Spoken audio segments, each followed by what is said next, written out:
యువమిత్రుడు చొప్పదండి శాసన సభ్యులు మేడ్పల్లి సత్యం గారు ఈ కార్యక్రమంలో నాతో పాటు ముఖ్య అతిథులుగా విచ్చేసిన కరీంనగర్ జిల్లా ఇన్ఛార్జ్ మంత్రివర్యులు పెద్దలు తుమ్మల నాగేశ్వరరావు గారు,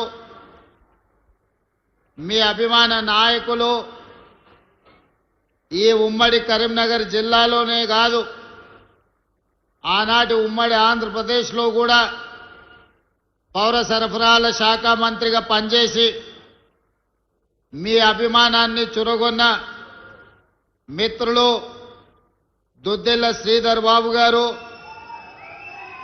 అదేవిధంగా తెలంగాణ సాధనలో మీరు పార్లమెంటు సభ్యుడిగా ఎంపిక చేసి పంపిస్తే తెలంగాణ రాష్ట్రాన్ని సాధించుకొని తిరిగి వచ్చిన సహచర మంత్రివర్గ సభ్యులు పొన్నం ప్రభాకర్ గారు, అదేవిధంగా కార్యకర్త నుంచి అతి సామాన్యమైన సామాజిక వర్గం నుంచి ఈనాడు మంత్రిగా ఎదిగిన మిత్రులు అడ్లూరి లక్ష్మణ్ గారు, అదేవిధంగా 30 సంవత్సరాలు సుదీర్ఘమైన పోరాటం చేసి ఎన్నోసార్లు గెలుపు త్రుటిలో తప్పినా ఎప్పుడు ధైర్యం కోల్పోకుండా ప్రజా జీవితంలోనే కొనసాగి ఈనాడు శాసనసభ్యుడిగా తెలంగాణ శాసనసభలో విప్గా వ్యవహరిస్తున్న మిత్రులు ఆది శ్రీనివాస్ గారు, అదేవిధంగా శాసనసభ్యులు మిత్రులు డాక్టర్ కవ్వంపల్లి సత్యనారాయణ గారు, అదేవిధంగా పెద్దపల్లి శాసనసభ్యులు మిత్రులు విజయ రమణారావు గారు, రామగుండం శాసనసభ్యులు మిత్రులు రాజ్ ఠాకూర్ గారు, అదేవిధంగా వరంగల్ జిల్లా నుంచి వచ్చేసిన మిత్రులు శాసనసభ్యులు నాయని రాజేందర్ రెడ్డి గారు, శాసన మండలి సభ్యులు ఎన్ఎస్యుఐ నాయకులు బల్మూరు వెంకట్ గారు, అదేవిధంగా సోదరిమణి మహిళా కమిషన్ చైర్పర్సన్ నేరెళ్ల శారద గారు, అదేవిధంగా మాజీ శాసనసభ్యులు ఆరేపల్లి మోహన్ గారు, అదేవిధంగా కరీంనగర్ శాసనసభ ఇన్ఛార్జిగా ఈనాడు బాధ్యతలు నిర్వహిస్తూ మున్సిపల్ కార్పొరేషన్ ఎన్నికల్లో క్రియాశీలక పాత్ర పోషిస్తున్న మిత్రులు వెల్చాల రాజేంద్రరావు గారు, వేదిక మీద ఉన్న వివిధ కార్పొరేషన్ల చైర్మన్లు, జిల్లా పార్టీ అధ్యక్షులు, పార్టీ ముఖ్యమైన నాయకులు ఈ సమావేశంలో పాల్గొని నిండు మనసుతో ఆశీర్వదించడానికి విచ్చేసిన వేలాది మంది మా కాంగ్రెస్ పార్టీ కార్యకర్తలకు, మా ఆడబిడ్డలందరికీ కూడా హృదయపూర్వకంగా మీకు అందరికీ అభినందనలు, కృతజ్ఞతలు తెలియజేస్తున్నా. మిత్రులారా, మీకందరికీ తెలుసు కరీంనగర్ జిల్లాకున్న ప్రాధాన్యత. ఈ కరీంనగర్ జిల్లా నుంచే మొదలైన తెలంగాణ మలి ఉద్యమం తెలంగాణ రాష్ట్ర సాధనలో అత్యంత క్రియాశీలక పాత్ర పోషించింది. ఆనాడు 2004 సంవత్సరంలో పెద్దలు శ్రీధర్ బాబు గారు, పొన్నం ప్రభాకర్ గారు, ఇతర ముఖ్యమైన నాయకులందరూ కలిసి, పెద్దలు జీవన్ రెడ్డి గారు అందరూ కలిసి ఆనాడు శ్రీమతి సోనియా గాంధీ గారి సమావేశాన్ని కరీంనగర్ గడ్డ మీద ఏర్పాటు చేయడం జరిగింది. ఆ సమావేశంలో ఈ కరీంనగర్ జిల్లా ప్రజల యొక్క భావోద్వేగం, కరీంనగర్ జిల్లాలో జరుగుతున్న తెలంగాణ ఉద్యమాన్ని కళ్ళ కట్టినట్టుగా నాడు నాయకులు ప్రదర్శించడంతో శ్రీమతి సోనియా గాంధీ గారు ఈ కరీంనగర్ గడ్డ మీద నుంచే 4 కోట్ల తెలంగాణ ప్రజలకు మాట ఇచ్చిండ్రు. మీ మనసులో ఉన్న కోరిక, మీ పోరాటం నాకు తెలుసు, తెలంగాణ రాష్ట్రాన్ని తప్పకుండా ఏర్పాటు చేస్తామని ఈ గడ్డ మీద నుంచే సోనియా గాంధీ గారు మనకు మాట ఇచ్చిండ్రు. ఇచ్చిన మాట ప్రకారం ఆంధ్రప్రదేశ్లో పార్టీ సర్వం కోల్పోయినా, తెలంగాణలో పార్టీ ఒడిదొడుకులను ఎదుర్కొన్న, కేంద్రంలో అధికారాన్ని కోల్పోయినా ఇచ్చిన మాట ప్రకారం మాట తప్పని మడమ తిప్పని నాయకురాలుగా శ్రీమతి సోనియా గాంధీ గారు 2014లో తెలంగాణ రాష్ట్రాన్ని ఏర్పాటు చేయడం జరిగింది. ఈ కరీంనగర్ గడ్డ మీద నుంచి ప్రజల స్పందనను చూసి 2004లో మాట ఇచ్చిన సోనియా గాంధీ గారు ఎన్ని ఒడిదుడుకులు ఎదురైనా ఆంధ్రప్రదేశ్కు సంబంధించిన నాయకులు, పెట్టుబడిదారులు ఎన్నో రకాలుగా అడ్డంకులు, అవాంతరాలు సృష్టించిన వాటి అన్నింటినీ అధిగమించి సర్వం త్యాగం చేసి 4 కోట్ల తెలంగాణ ప్రజల యొక్క 60 సంవత్సరాల ఆకాంక్షను సోనియా గాంధీ గారు తెలంగాణ రాష్ట్ర రూపంలో మనకిచ్చింది. సోనియా గాంధీ గారు తెలంగాణ రాష్ట్రం ఇచ్చిన పార్లమెంటులో ఆనాడు పొన్నం ప్రభాకర్ గారు, అంజన్ కుమార్ యాదవ్ గారు, వివేక్ గారు, సురేష్ షెట్కర్ గారు, సుఖేందర్ రెడ్డి గారు, రాజగోపాల్ రెడ్డి గారు, పెద్దలు జైపాల్ రెడ్డి గారు పార్లమెంటులో నిటారుగా నిలబడి కొట్లాడి పెప్పర్ స్ప్రేలను అడ్డుకొని తెలంగాణ రాష్ట్రాన్ని సాధించిన తెలంగాణ రాష్ట్ర ప్రజలు 2 సార్లు బీఆర్ఎస్ పార్టీకి అధికారాన్ని కట్టించిండ్రు. చంద్రశేఖరరావు గారిని ముఖ్యమంత్రిగా ఎన్నుకున్నారు. ప్రజా తీర్పును శిరసా వహించి ప్రజా తీర్పులో భాగంగా ప్రజలందరూ కలిసి ఆయనకు ఓటేసినప్పుడు ప్రజాస్వామ్యాన్ని గౌరవించాలని ప్రతిపక్ష పార్టీగా కాంగ్రెస్ పార్టీ వారికి సంపూర్ణమైన సహకారాన్ని అందించారు. కానీ అంది వచ్చిన అధికారాన్ని అవకాశంగా మలుచుకొని ఆస్తులు సంపాదించుకున్నారు, కాంట్రాక్టులు పొందిండ్రు, టీవీలు పెట్టుకుండ్రు, పేపర్లు పెట్టుకుండ్రు, ఫామ్ హౌజులు కట్టుకుండ్రు. చివరికి పేదవాళ్లకు ఇస్తానన్న డబుల్ బెడ్రూమ్ ఇల్లు ఇవ్వలేదు, దళితులకు 3 ఎకరాల భూమి ఇవ్వలేదు, ఇంటికి ఒక ఉద్యోగం ఇవ్వలేదు. అన్ని రకాలుగా తెలంగాణలో 10 సంవత్సరాలలో 20 లక్షల కోట్ల రూపాయలు చంద్రశేఖరరావు గారి చేతికి ప్రజలు పన్నుల రూపంలో ఇస్తే పేదలకు డబుల్ బెడ్రూమ్ ఇల్లు కూడా కట్టించలేని పరిస్థితి ఆ 10 సంవత్సరాలలో వచ్చింది. ఇవాళ 10 సంవత్సరాల తర్వాత ప్రజాప్రభుత్వం ఏర్పడి ప్రజా పాలనను అందిస్తుంటే విషం చెమ్ముతున్నారు. మీరు ఎంబడే దిగిపోండి అని చెప్పి ఈరోజు వాళ్ళ కుటుంబం అంతా మన మీద దాడి చేస్తున్నారు. ఇవాళ మిమ్మల్ని అందరినీ ఆలోచన చేయమని నేను అడుగుతున్నా. 10 సంవత్సరాల వాళ్ళ పరిపాలనలో ప్రతి సంవత్సరం 2 లక్షల ఇళ్ళు ఒకవేళ కట్టున్నా 10 ఏళ్లలో 20 లక్షల డబుల్ బెడ్రూమ్ ఇళ్ళు పేదవాళ్లకు కట్టించుండే అవకాశం ఉండే. 10 ఏళ్ల తర్వాత వెనక్కి తిరిగి చూస్తే వీరికి వివిధ గ్రామాల నుంచి, చొప్పదండి నుంచి వచ్చిన చాలా మంది యువకులు, మా ఆడబిడ్డలు ఉన్నారు. ఏ గ్రామంలోనైనా మీకు డబుల్ బెడ్రూమ్ ఇండ్లు వచ్చినాయా? మీరు ఒక్కసారి ఆలోచన చెయ్యండి. ఏమైనా ఇండ్లు ఉన్నాయంటే 2004 నుంచి 2014 వరకు డాక్టర్ వైఎస్ రాజశేఖర రెడ్డి గారు, సోనియా గాంధీ గారి నాయకత్వంలో కట్టించిన ఇందిరమ్మ ఇండ్లు తెలంగాణ రాష్ట్రం నలుమూలల 25 లక్షల ఇండ్లు కట్టించి పేదవాళ్ల ఆత్మ గౌరవాన్ని నిలబెట్టింది కాంగ్రెస్ పార్టీ. ఆనాడు రైతులు ఎదుర్కొంటున్న కష్టాలు, కాలిపోతున్న మోటార్లు, పేలిపోతున్న ట్రాన్స్ఫార్మర్లను చూసి డాక్టర్ వైఎస్ రాజశేఖర రెడ్డి గారు ఎల్బీ స్టేడియంలో ముఖ్యమంత్రిగా ప్రమాణ స్వీకారం చేసి మొట్టమొదటి సంతకం తెలంగాణ రైతాంగానికి ఉచిత కరెంటును అందించడమే కాకుండా 1300 కోట్ల రూపాయల బకాయిలను, వందలాది వేలాది క్రిమినల్ కేసులను రైతుల మీద ఉంటే ఒక్క కలం పోటుతోని కాంగ్రెస్ పార్టీ రైతులకు ఉచిత కరెంట్ ఇచ్చిన మాట వాస్తవం కాదా? ఇలా ఉచిత కరెంటే కదా దేశానికి ఆదర్శమైంది. ఉచిత కరెంట్ అంటేనే కాంగ్రెస్ పార్టీ పేటెంట్ కదా. ఈనాడు ప్రతి రైతుకు ఉచిత కరెంటు అందుబాటులోకి వచ్చింది అంటే అది కాంగ్రెస్ పార్టీ ప్రవేశపెట్టిన పథకం కాదా ఈ దేశంలో? ఇవాళ రాజీవ్ ఆరోగ్యశ్రీ, పేదవాడు ప్రాణాలు పోతుంటే కాపాడుకోలేని పరిస్థితి, ప్రతి పేదవాడు నిస్సహాయంగా తన తండ్రో తన తల్లో కళ్ళ ముందే చచ్చిపోతుంటే కార్పొరేట్ హాస్పిటళ్లకు బిల్లులు చెల్లించలేని పరిస్థితి. అందుకే ఆనాడు కాంగ్రెస్ పార్టీ రాజీవ్ ఆరోగ్యశ్రీ పథకాన్ని తీసుకొచ్చి ఆనాడు 2005-6లో 2 లక్షల రూపాయలు ఉచితంగా ప్రభుత్వం వైద్యానికి అందించింది. ఇవాళ పథకమే కదా 10 లక్షల రూపాయలు ఈరోజు రాజీవ్ ఆరోగ్యశ్రీ పథకం రూపంలో ఈరోజు పేదలకు మనం అందిస్తున్నాం కదా.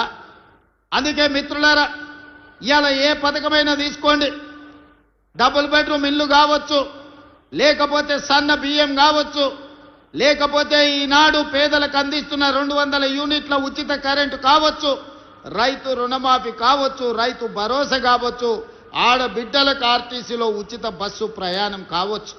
ఇవాళ ఇవన్నీ మన ప్రభుత్వం అమలు చేస్తున్న పథకాలే కదా. 2 సంవత్సరాలు పూర్తి చేసుకున్న సందర్భంగా మున్సిపల్ ఎన్నికలు వచ్చినాయి. ఈ మున్సిపల్ ఎన్నికల సందర్భంగా నిన్న ఒక ఆయన ఢిల్లీ నుంచి వచ్చిండు. లావు మనగాడు లడాయికి పోతేనంట వెనకాల 3 నూకుడు మనగాళ్ళు వచ్చిరట. భారతీయ జనతా పార్టీ అధ్యక్షుడు, జాతీయ అధ్యక్షుడు నిన్న పాలమూరుకు వచ్చిండు. ఆయన వెనకాల కిషన్ రెడ్డి, బండి సంజయ్, డీకే అరుణ గారు ఆయన వెనకాల పోయారు. మరి నేను అడుగుతున్నా ఈరోజు కిషన్ రెడ్డి గారిని, బండి సంజయ్ గారిని, డీకే అరుణమ్మ గారిని మీ జాతీయ అధ్యక్షుడిని తీసుకొచ్చింది కదా, మాకేం అభ్యంతరం లేదు. మోడీ గారిని, అమిత్ షా గారిని, మీ నాయకులు ఎంతమంది ఉన్నారో ఢిల్లీ మొత్తం, దేశం మొత్తం ఉన్నోళ్ళ అందరినీ తెలంగాణ రాష్ట్రంలో మున్సిపల్ ఎన్నికలలో ప్రచారానికి తీసుకురండి. ఒక్క మున్సిపాలిటీ అయినా మీరు గెలుస్తారేమో మా కాంగ్రెస్ పార్టీ కార్యకర్తలు చూసుకుంటారు. మా కాంగ్రెస్ పార్టీ కార్యకర్తల సత్తా ఏందో ఇవాళ బీజేపీ వాళ్ళకు చూపిస్తారు. నేను అడగదలుచుకున్న బీజేపీ జాతీయ అధ్యక్షుని 2014లో నరేంద్ర మోడీ గారు మా మహబూబ్నగర్ జిల్లాకు వచ్చినప్పుడు పాలమూరు రంగారెడ్డి ఎత్తిపోతల పథకాన్ని జాతీయ ప్రాజెక్టుగా చేస్తాము అని అన్నాడు. 3 సార్లు మోడీ గారు ప్రధానమంత్రి అయ్యాడు. 12 సంవత్సరాలు బీజేపీ అధికారంలో ఉంది. మీకు చేతులు రాలేదా పాలమూరు రంగారెడ్డి ఎత్తిపోతల పథకాన్ని జాతీయ ప్రాజెక్టుగా ప్రకటించాలన్న ఆలోచన కానీ మీకు దేవుడు ఇవ్వలేదా అని నేను అడుగుతున్నా. ఇవాళ కాళేశ్వరం ఇవ్వలేదు, జాతీయ ప్రాజెక్ట్ ఇవ్వలేదు, మెట్రో రైలు ఇవ్వలేదు, మూసీకి నిధులు ఇవ్వలేదు, రీజనల్ రింగ్ రోడ్డు పూర్తి చేస్తామని చెప్పలేదు. మరి ఏమి ఇవ్వడానికి మీ జాతీయ అధ్యక్షుడిని తీసుకొచ్చిరని నేను అడుగుతున్నా. ఎన్నికల సందర్భంగా మా పొన్నం ప్రభాకర్ గారు చెప్పిండ్రు, బీజేపీ ఏమిచ్చిందా అంటే గాడిద గుడ్డిచ్చిందని పార్లమెంట్ ఎన్నికల్లో చెప్పిండ్రు. ఇవాళ నిజంగానే బీజేపీ జాతీయ అధ్యక్షుడు తెలంగాణ రాష్ట్రానికి వచ్చేటప్పుడు గాడిద గుడ్డు తీసుకొచ్చిండు తప్ప ఆనా పైసా కూడా ఇవ్వలే. ఏ మొహం పెట్టుకొని 12 ఏళ్ల తర్వాత కూడా నరేంద్ర మోడీ గారు ఇచ్చిన హామీ పాలమూరు రంగారెడ్డి ఎత్తిపోతల జాతీయ ప్రాజెక్టు ఇవ్వకుండా, మెట్రో రైలు 2వ విడత ఇవ్వకుండా, మూసీ ప్రక్షాళనకు నిధులు ఇవ్వకుండా, రీజనల్ రింగ్ రోడ్డును కట్టుకోవడానికి అనుమతులు ఇవ్వకుండా ఏ మొహం పెట్టుకొని ఇవాళ బీజేపీ వాళ్ళు ఇవాళ ఓట్లు అడగడానికి వచ్చిందని నేను అడుగుతున్నా. ఇవాళ సూటిగా నేను అడుగుతున్న బీజేపీ నాయకులను, బీఆర్ఎస్ బీజేపీ బంధం ఫెవికాల్ బంధం కాదా? వీణా వాణి బంధం కాదా? మీ శరీరాలు వేరైనా మీ తలలు ఒక్కటే కాదా? మొన్న జరిగిన పార్లమెంట్ ఎన్నికల్లో బీఆర్ఎస్ చచ్చి అవయవదానం చేసింది. ఎక్కడైనా ప్రమాదంలో ఎవరైనా చావు బతుకుల మధ్యలో ఉంటే వాళ్ళు సంతకం పెడతారు, నా మరణానంతరం నా కిడ్నీలు దానం చేస్తున్నా, నా మరణానంతరం నా కళ్ళు దానం చేస్తున్నా అని మనం అవయవదానం చేసేటోళ్ళని చూసినాం. కానీ బీఆర్ఎస్ దరిద్రం ఏందో పార్లమెంట్ ఎన్నికల్లో మా ఓట్లు, మా సీట్లు బీజేపీకి దానం చేస్తున్నామని 8 మంది ఎంపీ సీట్లను బీజేపీ వాళ్ళని గెలిపించింది బీఆర్ఎస్ వాళ్ళు కాదా? ఒక్క సీటు కూడా గెలవలే. 8 సీట్లలో బీఆర్ఎస్ వాళ్ళ డిపాజిట్లు పోయినాయి. మరి ఇవాళ 8 పార్లమెంట్ సీట్లలో డిపాజిట్ పోయిన బీఆర్ఎస్ వాళ్ళు మేమే గెలుస్తామని రంకెలేస్తారు. డిపాజిట్లు రాని బీఆర్ఎస్ సన్నాసులు రేపు మున్సిపల్ ఎన్నికల్లో ఎట్లా గెలుస్తారని నేను అడుగుతున్నా. ఎందుకు మీరు ఆలోచన చేయొచ్చు, బీఆర్ఎస్ వాళ్ళు ఎందుకు బీజేపీకి ఓట్లు వేపించిరని. దోపిడీ చేసిండ్రు, 1000 కోట్ల రూపాయలు కొల్లగొట్టిరు. ఇవాళ బీజేపీ జాతీయ అధ్యక్షుని, హోంశాఖ సహాయ మంత్రిగా పనిచేస్తున్న ఈ జిల్లా పార్లమెంట్ సభ్యుడు బండి సంజయ్ గారిని, కిషన్ రెడ్డి నేను సూటిగా అడుగుతున్నా. కాళేశ్వరాన్ని ఏటీఎంగా మార్చి 1000 కోట్లు కొల్లగొట్టిందని అమిత్ షా, నరేంద్ర మోడీ గారు తెలంగాణ రాష్ట్రంలో అన్నమాట వాస్తవం కాదా? ఇవాళ కాళేశ్వరం మీద కమిషన్ వేసి అవినీతి లెక్కలు తేల్చి వీళ్ళని అరెస్టు చేయండి అని రాష్ట్ర ప్రభుత్వం శాసనసభలో చర్చ చేసి కేంద్రానికి పంపిస్తే సిబిఐ విచారణ ఈ రోజు వరకు ఎందుకు మొదలు పెట్టలే? దీనికి సమాధానం బండి సంజయ్ కిషన్ రెడ్డి చెప్పాల్సిన అవసరం లేదా? 1000 కోట్లు కొల్లగొట్టిన కాళేశ్వరం, 1,00,000 కోట్లు పెట్టి కట్టిన కాళేశ్వరం 3 ఏళ్లలోనే కూలేశ్వరమై కూలిపోతే ఇవాళ సిబిఐ విచారణ కోసం కేంద్ర ప్రభుత్వానికి శాసనసభ సాక్షిగా నిండు సభలో తీర్మానం చేసి సిబిఐ కేసులు పెట్టి కేసీఆర్ను హరీష్ను బొక్కలో తొయ్యండి అని అసెంబ్లీ సాక్షిగా తీర్మానం చేస్తే 6 నెలలైంది, అతి లేదు గతి లేదు, సిబిఐ విచారణ లేదు. మరి దేశ ప్రధానమంత్రి అమిత్ షా గారు కాళేశ్వరాన్ని ఏటీఎంగా మార్చుకొని 1000 కోట్లు కేసీఆర్ కొల్లగొట్టిందని చెప్పినప్పుడు విచారణ చేసి బొక్కలేమని మీకే కదా మేము అధికారం ఇచ్చింది. మీరు ఎందుకు వాళ్ళ మీద కేసు పెట్టలేదు? దీని వెనకాల ఉన్న మర్మమేంది, మాయేంది అని చెప్పి నేను ఇవాళ బీజేపీ వాళ్ళని అడుగుతున్నా. ఫార్ములా ఈ రేస్ పేరు మీద కోట్ల రూపాయలు కొల్లగొట్టి కేటీఆర్ గారు అవినీతి అక్రమాలకు పాల్పడ్డాడని చర్యలు తీసుకోవడానికి అనుమతి ఇవ్వమని, ఐఏఎస్ ఆఫీసర్ల మీద అనుమతి ఇవ్వమని కేంద్రానికి లేఖ రాస్తే 6 నెలల నుంచి ఢిల్లీలోనే ఆ లేఖ మూలుగుతుంది. ఒక పక్కన కాళేశ్వరంలో కేసీఆర్ హరీష్ను, ఫార్ములా ఈ రేసు కార్ల కుంభకోణంలో కార్ పార్టీ కేటీఆర్ను కాపాడుతున్నది బీజేపీ వాళ్ళు కాదా? ఇవాళ బీజేపీ బీఆర్ఎస్ బంధం రేపు మున్సిపల్ ఎన్నికలలో కూడా ఉంటుంది. ప్రత్యక్షంగా పరోక్షంగా కరీంనగర్ మున్సిపల్ కార్పొరేషన్లో బీఆర్ఎస్ బీజేపీ ఒకరికొకరు సహకరించుకొని కాంగ్రెస్ పార్టీని దెబ్బతీయాలని గూడుపుటాన్ని చేస్తున్న మాట వాస్తవం కాదా? ఇలా నిజంగానే చిత్తశుద్ధి ఉంటే ఎన్నికల ఓట్ల లోపల కాళేశ్వరం కుంభకోణం మీద హరీష్ని కేసీఆర్ను సిబిఐలో అరెస్టు చేయాలి. ఫార్ములా ఈ రేసులో కేటీఆర్ను అరెస్టు చేసిన తర్వాతనే బీజేపీలు తెలంగాణ రాష్ట్రంలో ఓట్లు అడగాలి. మీ కుమ్ముక్కు రాజకీయాలు, మీ ఫెవికల్ బంధం రాజకీయాలు తెలంగాణ సమాజం గమనిస్తలేదని మీరు అనుకుంటే మీ అమాయకత్వమే అవుతుంది తప్ప ఇంకొకటి కాదు. అందుకే ఇవాళ సూటిగా అడుగుతున్న బీజేపీ నాయకులను, మీ జాతీయ అధ్యక్షుడు వస్తే అనా పైసదేడు గాడిద గుడ్డు తీసుకొస్తాడు. ఈ రోజు అవినీతికి పాల్పడ్డ బీఆర్ఎస్ వాళ్ళని మీరు కాపాడుకుంటూ మీరు ప్రొటెక్షన్ మనీ తీసుకుంటున్నారు వాళ్ళ దగ్గర. ఇవాళ మీరు కాపాడడానికి వాళ్ళ దగ్గర మీరు మామూలు వసూలు చేసుకుంటున్నారు తప్ప మీరు వాళ్ళని అరెస్ట్ చేసే పరిస్థితి లేదు. అందుకే మిత్రులారా, తెలంగాణ సమాజాన్ని ఆలోచన చేయమని నేను చెప్తున్నా. ఇవాళ బీజేపీ బీఆర్ఎస్ వాళ్ళు చీకటి ఒప్పందంలో భాగంగా కాంగ్రెస్ పార్టీని దెబ్బతీయాలని చూస్తున్నారు. 2 ఏళ్లలో మీరేం చేసిండ్రని మమ్మల్ని అడుగుతారు. నేను అడగదలుచుకున్న 10 ఏళ్ళు కేసీఆర్ ఏం చేసిండో, 12 ఏళ్ళు నరేంద్ర మోడీ ఏం చేసిండో లెక్క చెప్పండి. 2 ఏళ్లలో మేము ఏం చేసినో శాసనసభలో లెక్క చెప్తా. ఒకవేళ మీకు ఈ వేదిక మీద నుంచి 2 ఏళ్లలో మేము ఏం చేసినామో ధైర్యం ఉంటే లెక్క రాసుకోండి. గుండె బగిలి సస్తారు బీజేపీలు బీఆర్ఎస్ వాళ్ళు, లెక్క రాసుకోండి అని చెప్పి నేను ఈ వేదిక మీద నుంచి చెప్పదలుచుకున్నా.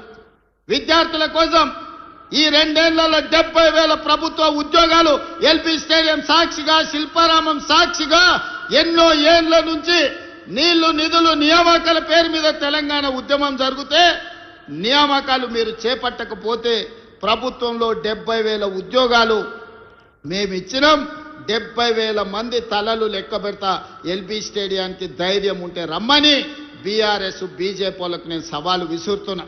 ఇవాళ మీరు బీసీ ఎస్సీ హాస్టళ్లు ప్రకటిస్తే 5 పైసలు ఇవ్వకపోతే ఎక్కడెక్కడనో రూములలో బాత్రూమ్ లేక పిల్లలు కష్టపడుతుంటే 100 యంగ్ ఇండియా ఇంటిగ్రేటెడ్ రెసిడెన్షియల్ స్కూళ్లు మంజూరు చేసి 20,000 కోట్ల రూపాయలతోని ఈ రోజు పనులు ప్రారంభించినాం.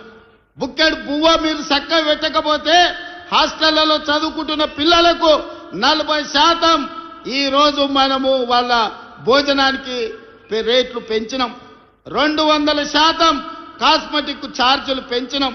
ఇవాళ ప్రతి విద్యార్థికి పాఠశాలకు వెళ్లేవాడికి రేపటి నుంచి రేపు వచ్చే అకాడమిక్ ఇయర్లో బ్రేక్ఫాస్ట్ పెట్టాలని ఇవాళ నిర్ణయం తీసుకున్నాం. ఇవాళ ఇదే చొప్పదండిలో డిగ్రీ కాలేజ్ లేకపోతే మేడుపల్లి సత్యం అన్న మా యువకులు చదువుకుంటారు. డిగ్రీ కాలేజీ ఇవ్వాలి అంటే ఇవాళ మీకు డిగ్రీ కాలేజీ ఇచ్చినాం. ఇదేం కాదు మిత్రులు పొన్నం ప్రభాకర్, శాతవాహన యూనివర్సిటీ ఉన్నది కానీ లా కాలేజ్ లేదు, ఎల్ఎల్ఎం లేదు, ఇంజనీరింగ్ కాలేజ్ లేదు అంటే ఈ కరీంనగర్ ప్రాంతానికి law college, LLM college, engineering college మేము ఇచ్చిన మాట వాస్తవం కాదా? ఆదిలాబాద్ జిల్లాకు యూనివర్సిటీ ఇచ్చిన మాట వాస్తవం కాదా? ఖమ్మం జిల్లాకి ఎర్త్ యూనివర్సిటీ మన్మోహన్ సింగ్ గారి పేరు మీద యూనివర్సిటీ ఇచ్చిన మాట వాస్తవం కాదా? ఇవాళ ఒకటొకటిగా చెప్పుకుంటూ వెళ్తే ఎన్ని కాలేజీలు ఇచ్చినామో మొత్తం నేను లెక్క చెప్తా. పిల్లల కష్టాలు తీర్చడానికి శత విధాల ప్రయత్నం చేస్తున్నాం. నిరుద్యోగ యువకులకు 70,000 ఉద్యోగాలు ఇచ్చినాం. ఇవాళ రైతు రుణమాఫీ 25,35,000 రైతులకు 21,000 కోట్ల రూపాయలు, 2 లక్షల రూపాయలకు లెక్క కట్టి రైతులకు రుణమాఫీ చేసి ఈనాడు 9 రోజుల్లోనే 9,000 కోట్ల రూపాయలు రైతు భరోసా తుమ్మల నాగేశ్వరరావు గారి నాయకత్వంలో ఈ రోజు వాళ్ళ ఖాతాలలో నగదు బదిలీ చేసింది నిజం కాదా? ఉత్త వ్యవసాయం మీదనే 1,15,000 కోట్ల రూపాయలు రైతుల కోసం ఈ రోజు మనము నగదు బదిలీ చేసినాం. రైతులకు ఉచిత కరెంట్ ఇస్తున్నాం. ఇవాళ రైతు బీమా పథకాన్ని మనం అమలు చేస్తున్నాం. అదే కాదు, ఆనాడు కేసీఆర్ అన్నాడు ఒరేసుకుంటే మీరు ఊరేసుకున్నట్టే అని. మిమ్మల్ని మాత్రం ఒరేసుకుంటే ఊరేసుకున్నట్టే అన్నాడు. ఆయన ఫామ్ హౌస్లో 150 ఎకరాలలో వరి పండిస్తే కావేరి సీడ్స్ వాళ్ళు 4,000 రూపాయలకు క్వింటాలు కొన్నారు. పేద రైతులకు 2,000 కోసం కొనలేదు కానీ ఆయన వండించిన పంటకు మాత్రం 4,000 రూపాయలు ఇచ్చారు. నేను అడగదలుచుకున్నా, మనమేమో ఒడ్లు వండించినాం, ఆయన ఏమన్నా బంగారం పండించిందా? ఒరేసుకుంటే ఊరేసుకున్నట్టే అన్నాడు కదా. అలాంటి ఇదే రాష్ట్రంలో నేను వచ్చిన తర్వాత, ఇందిరమ్మ రాజ్యం వచ్చిన తర్వాత రైతులందరికీ చెప్పినాం, మీరు వరి పండించండి, సన్న ఒట్లు పండించండి, గిట్టుబాటు ధరనే కాదు క్వింటాల్కి 500 రూపాయల బోనస్ ఇచ్చి చివరి గింజ వరకు కొంటామని.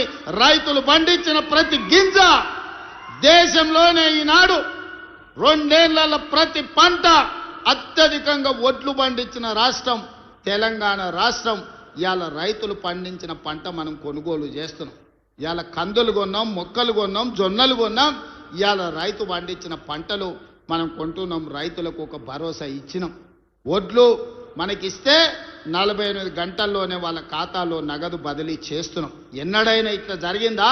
ఆ ఎలా ఒడ్లు తీసుకపోతే మిల్లర్లు, దళారులు కుమ్ముక్కై తాలు పేరు మీద, తడి పేరు మీద క్వింటాల్కి 10 కిలోలు దండి కొడుతుంటే ప్రభుత్వంలో ఉన్న పెద్దలు వాటాలు మెక్కిండ్రు తప్ప గంగుల కమలాకర్ లాంటి వాళ్ళు మిల్లర్లతోని కుమ్ముక్కై వాటాలు మెక్కిండ్రు తప్ప ఏ రోజు కూడా రైతులను ఆదుకోలే. ఇవాళ ఎవడైనా మిల్లర్ అయినా దళారైనా ఇవాళ తాలు పేరు మీద, తుట్టి పేరు మీద ఏమన్నా కట్ చేస్తున్నారేమో చూడండి, ఈపులు విమానమూతం అవుతాయని మన ప్రభుత్వంలో చెప్పడం జరిగింది.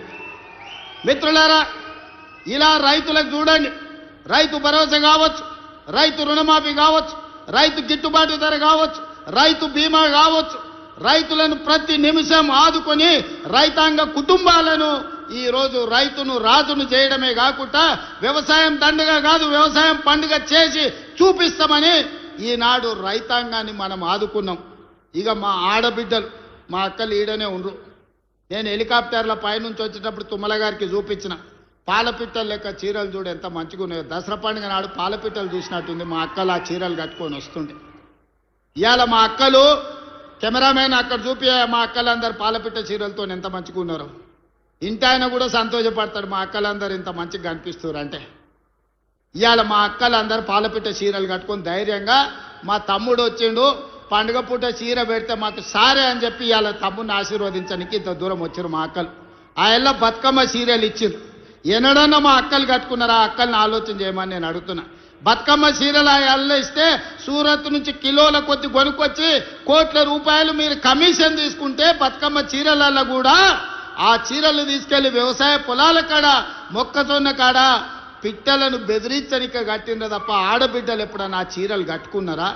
మీ బతుకు జడ ఆడబిడ్డలకు పెట్టే చీరల్లో కూడా మీరు కమిషన్ వదలకపోతే మీది కూడా ఓ బతుకేనా అని ఇవాళ మా ఆడబిడ్డలు అనే పరిస్థితి వచ్చింది. కానీ ఇవాళ మా అక్కలు సంతోషంగా మేమిచ్చిన ఇందిరమ్మ చీరలు కట్టుకొని ఇవాళ వచ్చారు. అదేవిధంగా మా పొన్నం ప్రభాకర్ చెప్తున్నాడు, మొన్న సమ్మక్క సారలమ్మ జాతరలా లక్షలాది మంది ఆడబిడ్డలకు ఉచిత బస్సు ఇచ్చినామని నేను అడుగుతున్నా. ఇవాళ 2 ఏళ్లలో మా అక్కలే సాక్షి, ఏడన్నా బస్సులు ఎవరన్నా ₹1 అడిగినరా అక్క? మిమ్మల్ని కిరాయి అడిగినరా అక్క? నిజం చెప్పురే. అడిగితే మీ తమ్ముని ఫోటో చూపించమని ఆయననే చెప్పిన కదా, కిరాయి పైసలు అయితే మా తమ్ముడు కడతాడు, పట్టణంలో ఉన్నారు తెచ్చుకోపోండి అని చెప్పమన్నానా? 2 ఏళ్లలో ఆడబిడ్డలకు ఉచిత బస్సు ప్రయాణానికి 9,000 కోట్ల రూపాయలు నేను పొన్నం ప్రభాకర్ గారికి లెక్క కట్టి నెల నెల పైసలు కట్టిన. మా ఆడబిడ్డలు బస్సులో ఉచితంగా పోతే ఆ ఎల్లా అమ్మగారింటికి పోవాలన్నా, అమ్మవారిని దర్శించుకోవాలన్నా, కొండగట్టుకోవాలన్నా, వేములవాడ రాజన్నను దర్శించుకోవాలన్నా ఇంటి ఆయన ముందర చేయి చాపాలి మా అక్కలు. అయ్యా నేను రాజన్న దగ్గరకు పోయేస్తా, కొండగట్టుకు పోయేస్తా అంటే ఇంటి ఆయన చెప్పడే ఇప్పుడు దసరా పండుగ కదా, దీపాలు కోదు కానీ, లేకపోతే ఉగాది పండుగ పోదు, ఇప్పుడు ఏం తొందర ఉందని. అమ్మగారింటికి పోయేస్తా అంటే ఇప్పుడు ఏమంతా పొడుచుకొచ్చింది అమ్మగారింటికి పోయి చూసిరానికి అని అనేటోడు. కడుపులో బాధ దుఃఖం ఉన్నా ఇక ఆయన నగదు ఇవ్వకపోతే బస్సులో పోలేని పరిస్థితి. మా అక్కలు మనసులే బాధ పెట్టుకొని ఇంటికానే పిల్లల్ని చూసుకుంటూ ఉండేది. ఇవాళ పరిస్థితి ఎట్లుంది? ఇంటి ఆయన బాయకాడిపోతే అక్క అమ్మగారింటికి పోయి అమ్మని చూసి మళ్ళీ సాయంత్రం లోపల ఇంటికి వస్తుంది. అమ్మగారిని దర్శించుకోవాలంటే ఆలోచన లేదు, బస్సు ఎక్కి పిల్లల్ని తీసుకొని చక్కగా పోయి గుడికి పోయి దర్శనం చేసుకొని వస్తుంది. 9,000 కోట్ల రూపాయలు ఇవాళ మా ఆడబిడ్డల కోసం నేను ఖర్చు పెట్టినా. ఒక్కొక్క అక్కకు ఒక్కొక్క చెల్లెకు నెలకు 4-5 వేల రూపాయలు మిగులుతున్నాయి బస్సు ప్రయాణం నౌకరు చేసుకునేటోళ్ళకు. ఇది మేము ఇచ్చింది కాదా? మహిళా సంఘాలు ఆనాడు స్వయక సంఘాలు అంటే ఒక పట్టుండే, ఒక గౌరవం ఉండే. కేసీఆర్ వచ్చి ఖతం చేసిండు. పావులా లేదు, సున్నా లేదు, వడ్డీ లేదు, నగదు లేదు. మా ఆడబిడ్డల చేతుల సిల్లి గవ్వ లేకుండా చేసిండు. మనం వచ్చినాక 27,000 కోట్ల రూపాయలు ఆడబిడ్డల చేతులు పెట్టి మీరు వ్యాపారం చేయండి, మీరు కోటీశ్వరులు కాండి అని 27,000 కోట్ల రూపాయలు ఇవాళ జీరో వడ్డీతో మా అక్కల చేతుల నగదు ఆడుతుంది.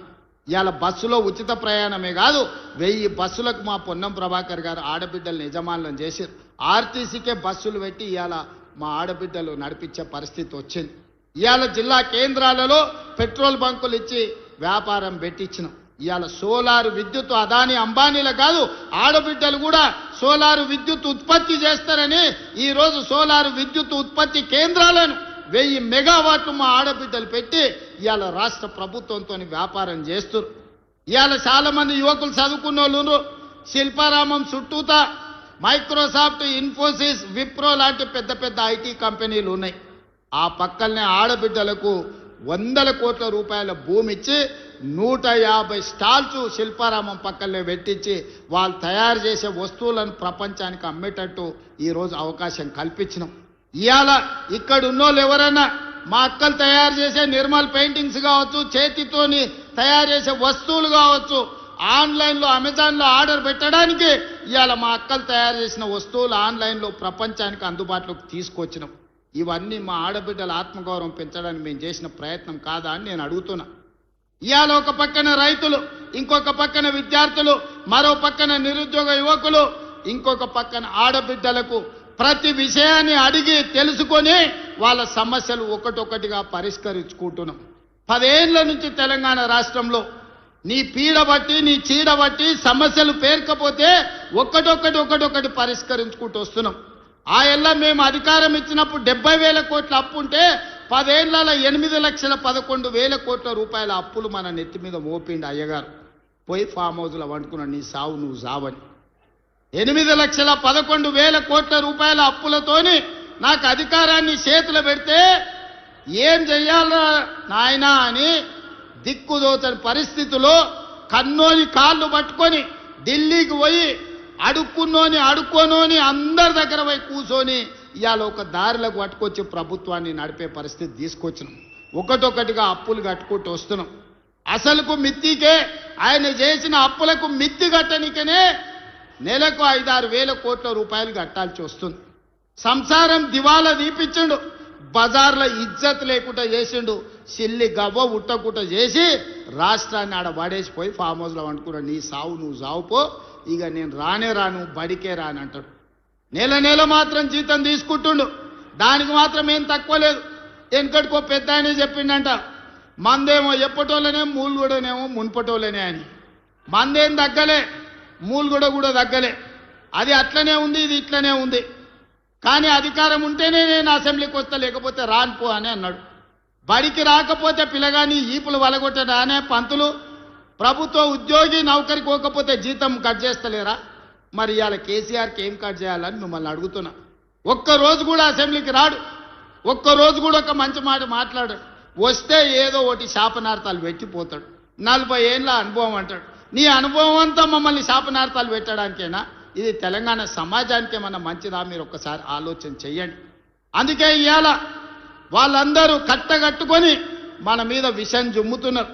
ఓ రోజు తండ్రి, ఓ రోజు కొడుకు, ఓ రోజు అల్లుడు, ఓ రోజు బిడ్డ, ఓ రోజు సడ్డకుని కొడుకు. ఇక సడ్డకుని కొడుకు నుంచి చెప్పాలంటే మిడ్మానేరు ఉందనే ఉంది కాడ రవీందర్ అని ఆ ఊర్లో కొట్లాడినోడు ఉన్నాడు. చివరికి మిడ్మానేర్ల పట్టాలు కూడా వదలలేదయా.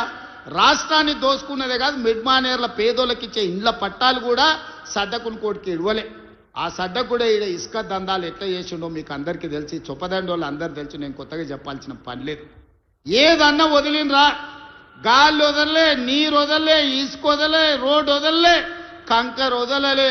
రాష్ట్రాన్ని మొత్తం గుల్ల చేసి ఇవాళ దోపిడీకి పాల్పడి ఈ మున్సిపల్ ఎన్నికల్లో ఓట్లు అడుగుతామని వస్తారు. అందుకే ఇవాళ మిత్రులారా, మున్సిపల్ ఎన్నికలు ముఖ్యమంత్రిని కాదు, మున్సిపల్ మంత్రిని కూడా నేనే. 2 ఏళ్లలో రాష్ట్రంలో ఉండే 116 మున్సిపాలిటీలు, 7 కార్పొరేషన్లు, 123 మున్సిపాలిటీలకు 17,442 కోట్ల రూపాయలు ఈ 2 ఏళ్లలో ఖర్చు పెట్టినాం. ఇవాళ ఉత్త కరీంనగర్ జిల్లాలో ఉన్న మున్సిపాలిటీలు మొత్తానికి కలిపి 15 ఉంటే, 2 కార్పొరేషన్లు 13 మున్సిపాలిటీలు ఉంటే దాదాపుగా 2,778 కోట్ల రూపాయలు ఈ మున్సిపాలిటీలకు ఇవ్వడం జరిగింది. ఒక్కొక్క దాని లెక్కలు కూడా ఈరోజు మన వాళ్ళు నాకు అందించారు. రామగుండానికి 586 కోట్లు ఇచ్చారు. ఉత్త కరీంనగర్కే 1489 కోట్ల రూపాయలు ఇవాళ కరీంనగర్ మున్సిపల్ కార్పొరేషన్కి ఇచ్చిండ్రు. ఇట్లా ఒక్కొక్కటిగా 2,778 కోట్ల రూపాయలు ఇవాళ మనం ఇచ్చినాం. చొప్పదండి గూడ మున్సిపాలిటీకి 50 కోట్ల రూపాయలు ఇవాళ ఇవ్వడం జరిగింది. రామగుండం కార్పొరేషన్కి ఇవాళ 512 కోట్లు ఇచ్చినాం. నేను ఎందుకు ఇవన్నీ లెక్కలు చెప్తున్నా అంటే, ఇవన్నీ పనులు జరగాలి. పనులు జరగాలంటే మట్టికి పోయినా ఇంటోడే పోవాలని పెద్దలు చెప్పారు. మీ సందులో ఉండే కౌన్సిలరో, మీ కార్పొరేటరో, ఎమ్మెల్యేతోనో మంత్రులతోనో కలిసి పని చేయించుకోకపోతే మీ పనులు ఎక్కడి అక్కడనే ఉంటాయి. రేపు ఈ విడత కాదు, 2వ విడత ఏప్రిల్లో మళ్ళా ఇందిరమ్మ ఇండ్లు ఇచ్చేది ఉన్నది. పేదోళ్ళు ఇండ్లు కట్టుకోవాలంటే మీ కౌన్సిలర్ మంత్రి దగ్గరకు పోయి కూర్చొని ఇల్లు మంజూరు చేయించుకొని రావాలి. ఎమ్మెల్యేతోని పని చేయించుకోలేనోడు, మంత్రులతోని పని చేయించుకోలేనోడు ఇవాళ కష్టమవుతుంది అభివృద్ధికి. అందుకే డాక్టర్ సంజయ్ గారు జగిత్యాల మున్సిపాలిటీని అభివృద్ధి చేయాలని ఇవాళ కాగితాలు తీసుకొచ్చి ఇచ్చాడు.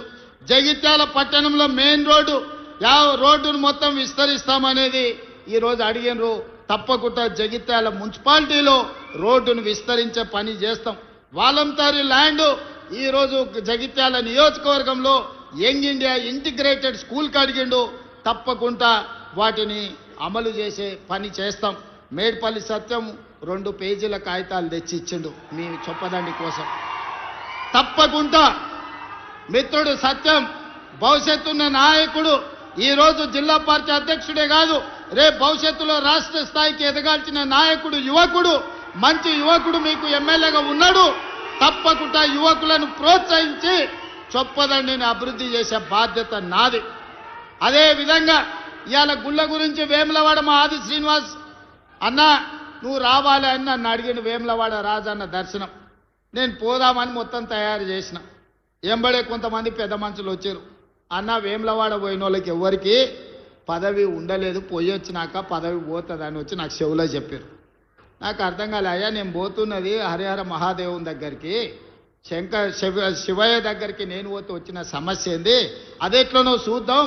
ఇట్లాంటి అపవాదులు శివయ్య మీద ఉండొద్దు, ఏదేమైనా సరే నేను వస్తపా అని వేములవాడ రాజన్నను దర్శనం చేసుకుని 150 కోట్ల రూపాయలు నిధులు కేసీఆర్ మాట ఇచ్చి శివయ్యను మోసం చేస్తే వేములవాడ రాజన్న అభివృద్ధికి 150 కోట్ల రూపాయలు మంజూరు చేసి ఇవాళ పనులు జరుగుతున్నాయి. ఆ తర్వాత నేను సర్పంచ్లో 66% సీట్లు గెలిచిన అంటే శివయ్య మనల్ని ఆశీర్వదించినట్ట, శివయ్య మన పదవి పోగొట్టినట్ట? ఒక్కసారి ఆలోచన చేయండి. ఇవాళ అదే కాదు, మా ధర్మపురి లక్ష్మీ నరసింహస్వామి మందిరాన్ని గురించి మా లక్ష్మణ్ చెప్తున్నాడు, కొండగట్టు హనుమంతుని గురించి మా సత్యం చెప్తున్నాడు, మా వేదిక మీద ఒక్కొక్కరు ఒక్కొక్క మందిరం గురించి చెప్పారు. అందుకే మిత్రులారా, నేను ఒక మాట చెప్పదలుచుకున్నా.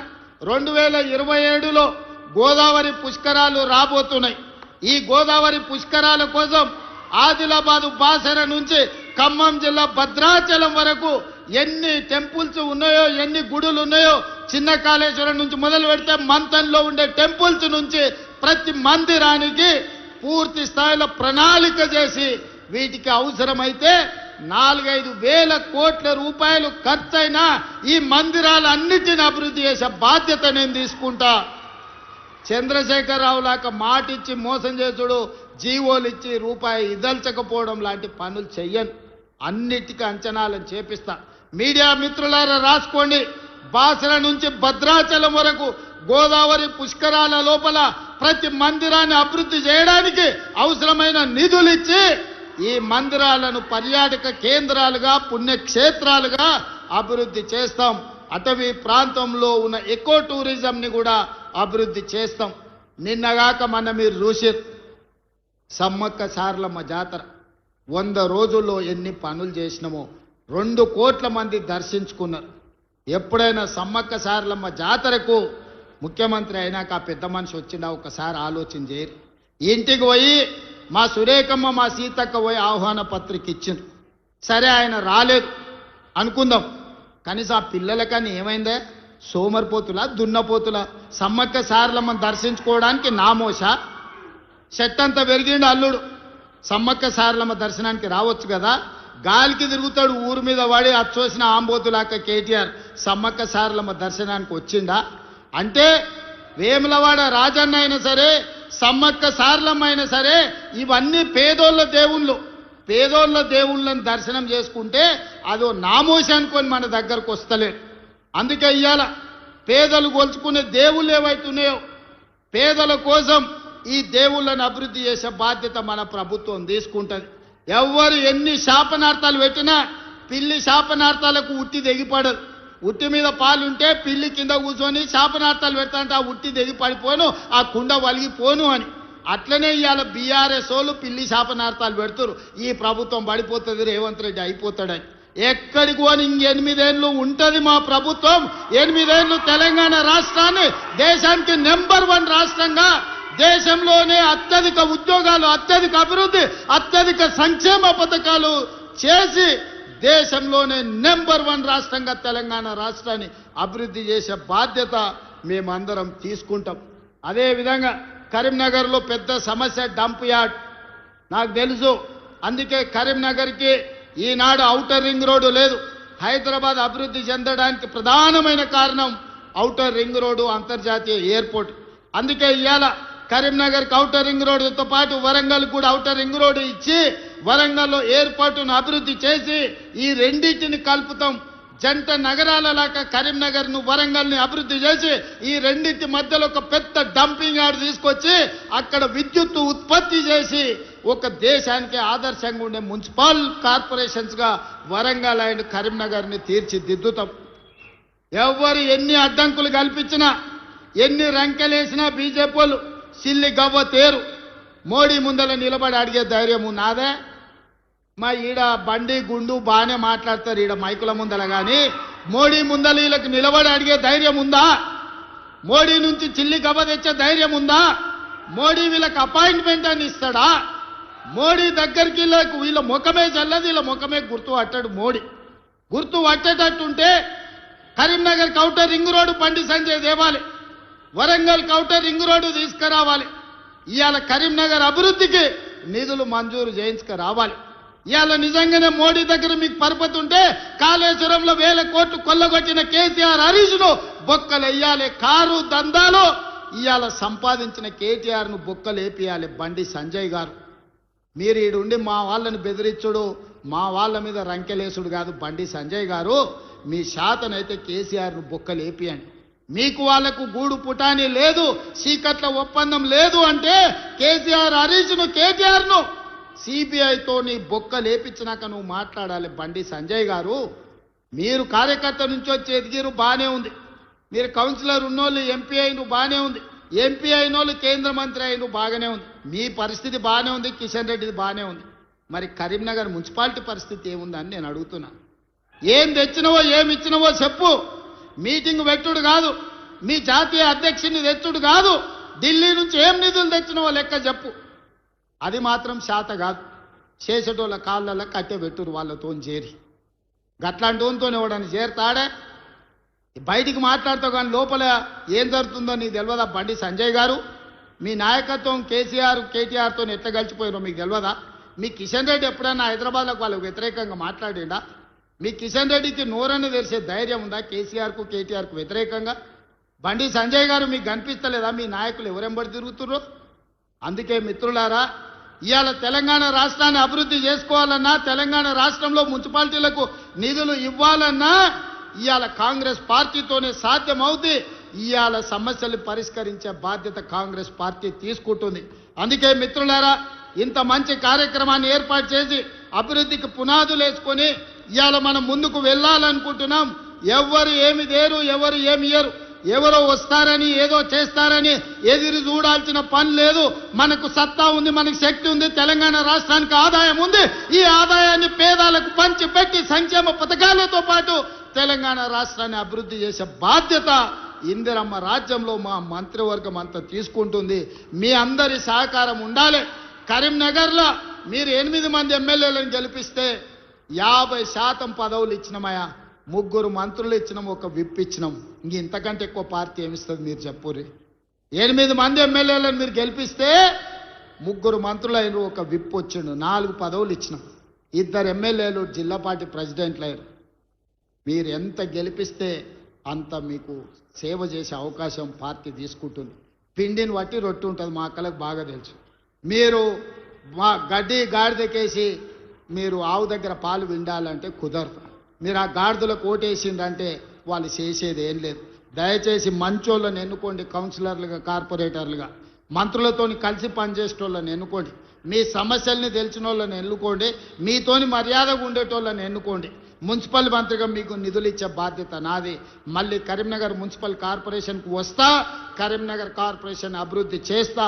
ఎట్టి పరిస్థితుల కరీంనగర్ గడ్డ మీద కాంగ్రెస్ పార్టీ జెండా ఎగరాలి. ఎగరడానికి మీ అందరి సహకారం ఉండాలి. మీరందరు సిద్ధమేనా? చొప్పదండితో పాటు కరీంనగర్ 15 మున్సిపాలిటీలు గెలిపించడానికి సిద్ధమేనా? సిద్ధమేనా? సిద్ధమేనా? సిద్ధమేనా? సిద్ధమా అక్క? సిద్ధమన్నోళ్ళందరూ చేయి పైకెత్తురి. జై కాంగ్రెస్.